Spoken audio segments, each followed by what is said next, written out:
గురుగారు నమస్కారం. మంచిది. మీరిక్కడ? ఏం లేదు హర్ష, వారి సమక్షంలో రోజా యువరాణిగా పట్టాభిషేకం చేసుకోవాలని పిలిపించాను. మంచి పని చేశావు. రండి గురుగారు. పదండి.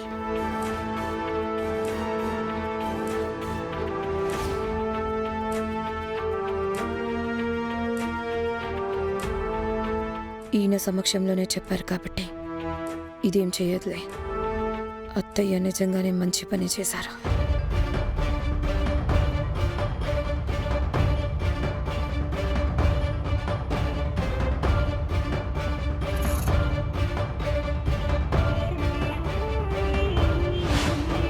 వచ్చేసా, రాజ సంస్థానానికి వచ్చేసా. రేయ్, రాజ సంస్థానానికి వచ్చేసా. మీ దుర్మార్గుల భరతం పడతా. రే రండిరా, రండి. ఈ పిచ్చోడు ఇక్కడికి వచ్చాడండి. రండిరా, రారా. రే సోము వీర్రాజు, ఎక్కడ చచ్చారా? ఆ పిచ్చోడు లోపలికొచ్చి వీరంగం చేస్తున్నాడు. నీ భరతం పడతారా? అది వాళ్ళు చూస్తే ఏమనుకుంటారు? వాడిని తీసుకెళ్లి బయటికి అంటే నిన్ను.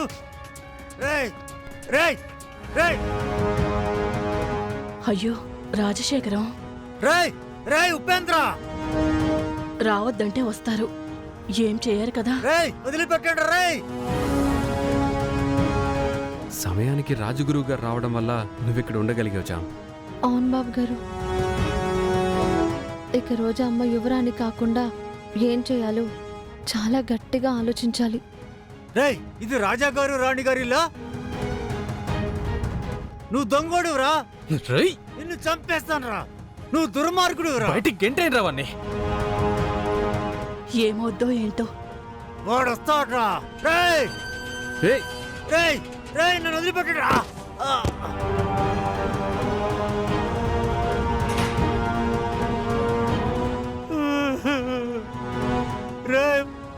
వాడు వస్తాడ్రా, నీ పని చెప్తాడు. వాడు వస్తాడ్రా, నీ ఎంత చూస్తాడు. వాడు వస్తాడు, వచ్చి నీ పని చెప్తాడు. వాడు వస్తాడు, వచ్చి నీ పని చెప్తాడు. అబ్బా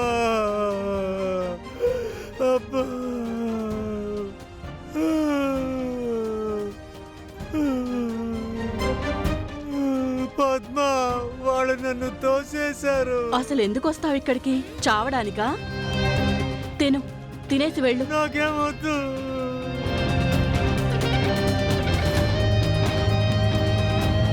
వాడు వస్తాడు.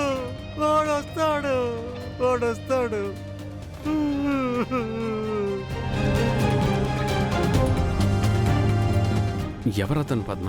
తెలీదు సార్. ఎవరో తెలియకుండానే చావడానికి ఇక్కడికి వస్తావని అంటారా? భోజనం తీసుకొస్తారా? చెప్పు పద్మ, మా మీద నీకు నమ్మకం లేదా?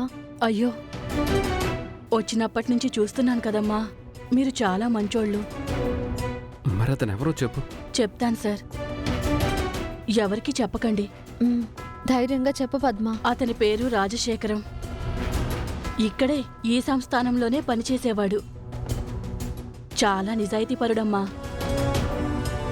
మరి ఇప్పుడెందుకు అలా తయారయ్యాడు? ఆ ఉపేంద్రగాడి వల్లమ్మా. అసలేం జరిగింది పద్మ? చెప్తానమ్మా. మా సంస్థానంలో యువరాణికి చెందిన జన్మపత్రం అనేది చాలా ముఖ్యమైనదమ్మా. ఆ జన్మపత్రంలో యువరాణి యొక్క పుట్టిన వివరాలు, గుర్తులన్నీ ఉంటాయి. దాన్ని రాజశేఖరం ఉపేంద్ర గురించి తెలిసి ఎక్కడో దాచేశాడు. ఉపేంద్ర రాజశేఖరాన్ని జన్మపత్ర వివరాలు ఇవ్వమని అడిగాడు. రాజశేఖరం ఆ రాక్షసుడి మీద నమ్మకం లేక ఇవ్వనన్నాడు. దాంతో కోపమొచ్చి రాజశేఖర్ తలని గోడకేసి బాదాడమ్మా. ఎలా బతికాడో గాని ఇలా పిచ్చోడైపోయాడు. పద్మ, రాజశేఖరం ఆ జన్మపత్రాల వివరాలు ఎవరికిచ్చాడో నీకు తెలుసా? తెలీదు సార్.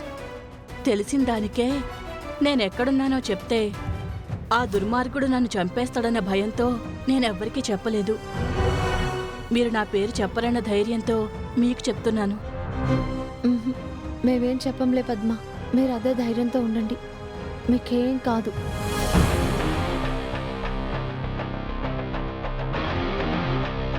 చామ్, అతను ఇక్కడే పనిచేశాడని పద్మ చెప్తుంది. నీకు తెలీదా? నేనున్నప్పుడు అతను లేడు ప్రేమ్ బాబు, బహుశా తర్వాత చేరినట్టున్నాడు. ఆ జన్మపత్రం ఎక్కడ పెట్టుంటారు? అవును బాబు గారు, కనిపెట్టాలి. కానీ ఎలా?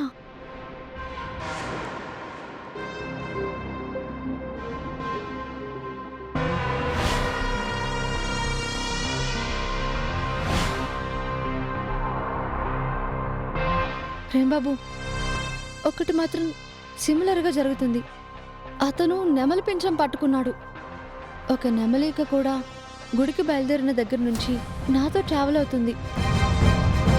ఈ నెమలికకి రాజశేఖర్కి ఏదో సంబంధం ఉందనిపిస్తుంది ప్రేమ్బాబు.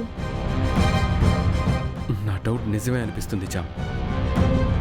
ఈ రెండింటినీ డీకోడ్ చేయగలిగితే ఏదో ఒక పెద్ద రహస్యమే ఛేదిస్తామనిపిస్తుంది. కానీ ఎలా? అదే అర్థం కావట్లేదే. అమ్మా, ఆ? మిమ్మల్ని గురువుగారు పిలుస్తున్నారు. ఉమ్. హ్మ్. ఉమ్.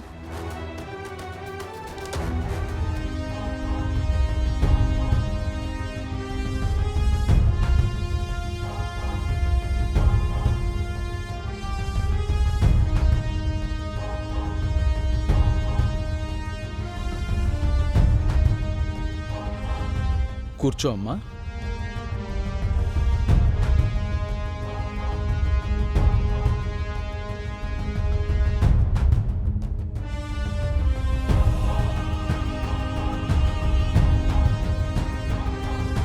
గురుగారు, వచ్చావా?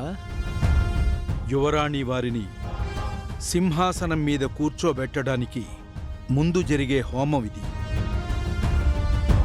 ఈ హోమం దగ్గర నువ్వు తప్పకుండా ఉండాలి. అవసరమైతే యువరాణికి నీ సహాయ సహకారాలు అందించాలి. ఇది నాకు సహాయం చేస్తుందా? ఎలా చెడగొట్టాలనే చూస్తుంది. ఇప్పుడేదైనా చేయవే, నీ సంగతి తేలుస్తాను. ఇట్నుంచి బయటికి పంపిస్తాను.